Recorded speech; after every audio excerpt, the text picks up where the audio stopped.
वर्ग होने के नाते कुछ आस्थाएं अलग अलग वर्गों की हैं, वो शायद सारे समाज की नहीं है। उनके लिए छुट्टी का मतलब उनके लिए भी वही है कि अपनी जो आस्था है, उनका जो कोई महापुरुष है उसका जन्मदिन है, तो वो अपने समाज को इकट्ठा करके उसे एक नई योजना भी बनाई है, संत महापुरुष विचार प्रसार योजना, सम्मान योजना।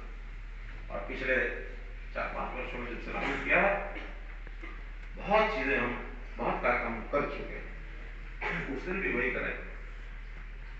तय किया है कि पहले 2 छुट्टियां होती थी वैकल्पिक, और उसमें 3 छुट्टियां कर दी गई, क्योंकि 10 से छुट्टियां कम कर, हम उनको भी वैकल्पिक में अगर जोड़े तो जोड़ सकते हैं, आपत्ति नहीं है।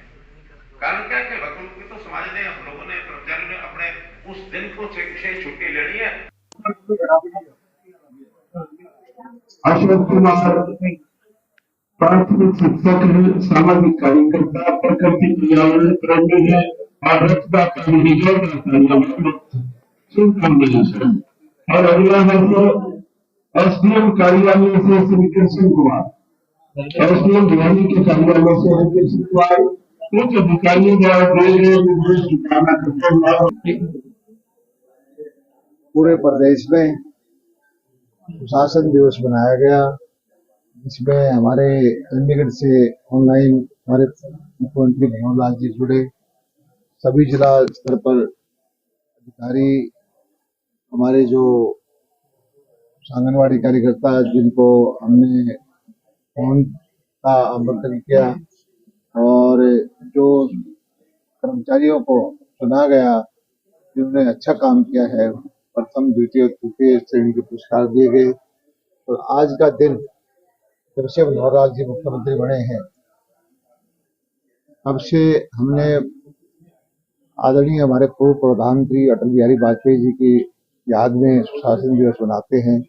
आज का दिन ही महामना मदन मोहन मालवीय जी के याद करने के लिए भी है, और आज क्रिसमस का त्योहार भी है। तो इन सब मौकों पर हमारे मुख्यमंत्री जी ने जो एक सुशासन की व्यवस्था की है, सब लोगों को घर बैठे उनकी योजनाओं का लाभ मिले, हर आदमी को, गरीब से गरीब आदमी को उसके अधिकार जो हैं उसका लाभ मिले, और व्यवस्थाएं दुरुस्त करने का काम किया है।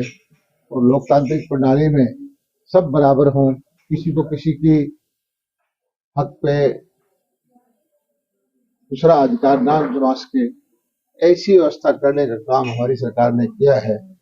तो इस दिशा में हम धीरे धीरे करके आगे बढ़ रहे हैं, और एक डेवलप डेमोक्रेसी में जो सिस्टम होना चाहिए, हर आदमी को उसके हक घर बैठे मिले, ऐसी व्यवस्था हम डेवलप कर रहे हैं।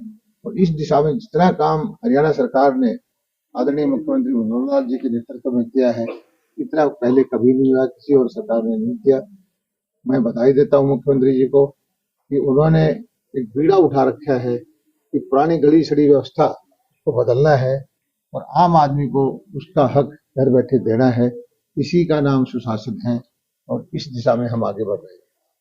नशे को लेकर शासन जो है विरोध मुख्यमंत्री ने माना कि नशा एक सभी जिसके खिलाफ कानून भी काम नहीं कर सकता, काम करेगी, तो क्या मानते हैं विपक्ष को मुद्दा बनाएंगे? देखिए, मानवता के अंदर जब से समाज का निर्माण हुआ है, तब से कुछ न कुछ बुराइयां भी हैं, कुछ न कुछ समस्याएं भी हैं, लेकिन इन सब चीजों को हमें इकट्ठे होकर के लड़ना है। ये सही है कि आजकल युवा लोगों के अंदर नशे का प्रचलन बढ़ रहा है, खासकर हमारे पड़ोसी प्रदेश से, बॉर्डर के इलाकों से। लेकिन हम जो बच्चों के लिए काम कर रहे हैं, खेल में ध्यान दे रहे हैं, चरित्र निर्माण में ध्यान दे रहे हैं, और इससे हमें सफलता भी मिल रही है। और हमारी कोशिश ये है कि हरियाणा के अंदर नशे का प्रचलन कम से कम हो। सम्मेलन किया गया काफी देर, क्या मानते कितना रहा और किसानों को किस प्रकार से जो है बदलाव आएगा? कल हमारे पूर्व प्रधानमंत्री किसान रसिया चौधरी चरण सिंह जी के जन्मदिन पर बहुत जबरदस्त किसानों ने इकट्ठा होकर के ये पर्व मनाया। मैं सब किसान भाइयों को, किसान परिवारों को इसकी धन्यवाद देता हूँ कि इस तरह से उन्होंने आशीर्वाद दिया। हम सब मिलकर के गांव देहात को आगे बढ़ाएंगे। किसान के खेत में, किसान के घर में खुशहाली लेके आएंगे और इस कृषि की जो इज्जत होती थी उसको दोबारा से बहाल करेंगे। और मुख्यमंत्री जी का, हमारे प्रभारी जी का, हमारे सारे संगठन का, सरकार का मैं धन्यवाद देता हूँ। इतना जबरदस्त कार्यक्रम हुआ, सबको मैं हाथ जोड़ के नमन करता हूँ।